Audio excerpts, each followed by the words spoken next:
वंचित बहुजन आघाडीच्या वतीने औरंगाबाद येथील आरएसएसच्या कार्यालयावर दिनांक 24 ऑक्टोबर रोजी मोर्चा काढण्याचं जाहीर करण्यात आलं आहे।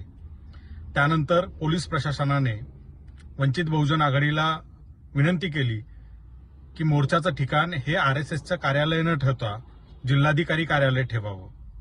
मात्र पक्षाचे नेते राष्ट्रीय अध्यक्ष ॲडव्होकेट बाळासाहेब आंबेडकर यांनी भूमिका घेतली की जर आरएसएसचं नोंदणी प्रमाणपत्र तुमच्याकडे असेल, ती संघटना नोंदणीकृत असेल तर ते प्रमाणपत्र आम्हाला दाखवा, आम्ही मोर्चा रद्द करतो, किंवा ती नोंदणीकृत नाही अनधिकृत संघटना आहे म्हणून त्यांच्यावर एफआयआर दाखल करा, आम्ही मोर्चा रद्द करतो।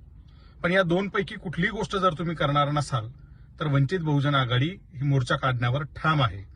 त्यामुळे जर पोलिसांनी आरएसएसवर एफआयआर दाखल नाही केली तर 24 तारखेला वंचित बहुजन आघाडी आरएसएसच्या कार्यालयावर मोर्चा काढेल, असं ठाम निर्णय बाळासाहेब आंबेडकरांनी घेतलेला आहे।